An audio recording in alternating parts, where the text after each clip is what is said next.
Gastric ডাইজেশনের প্রবলেমে ভুগছেন, আসুন খুব সহজে আপনার এই প্রবলেম থেকে নিরাময় পান। শুয়ে পড়ুন শবাসনে, দেন একটা পায়ের হাঁটুতে ধরে টেনে মুখটাকে উঠিয়ে নাকটা হাঁটুতে টাচ করে হোল্ড করুন। পবন মুক্ত আসন, single leg. Inhale exhale continue রাখুন। 10 to 15 সেকেন্ড হোল্ড করার পরে অপোজিট লেগে করবেন।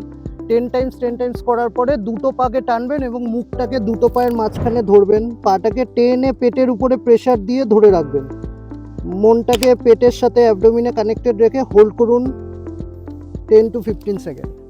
থার্ড ওয়ান, অ্যাবডোমিনকে স্ট্রেচ করব। মাসেল যত ফ্রি হবে তত ওখানকার ডাইজেস্টিভ সিস্টেমটা ঠিকমতো কাজ করবে। তাই সেতু বন্ধাসন, পেটটাকে উপরের দিকে প্রেস করবেন, যতটা ওঠানো যায় হোল্ড করবেন 10 second. Inhale exhale continue, then down and then last one, বজ্রাসনে বসবেন। বজ্রাসনে বসে হাত দুটোকে ইন্টারলক করে পেটে প্রেস করে ধীরে ধীরে শ্বাস নিয়ে এক্সহেল করতে করতে ডাউন হবেন। 10 to 15 সেকেন্ড হোল্ড করার পরে ধীরে ধীরে শ্বাস নিতে নিতে উঠবেন। এরকম 5 বার করবেন। এই প্রত্যেকটা এক্সারসাইজ ডেলি করুন, আপনার গাট হেলথকে, আপনার ডাইজেস্টিভ সিস্টেমকে একদম ভালো লাগবে। আপনারা যদি আমার সাথে জুড়ে অনলাইন যোগা ক্লাস করতে চান তাহলে নিচে দেওয়া লিঙ্কটিতে ক্লিক করে রেজিস্টার করে নিন।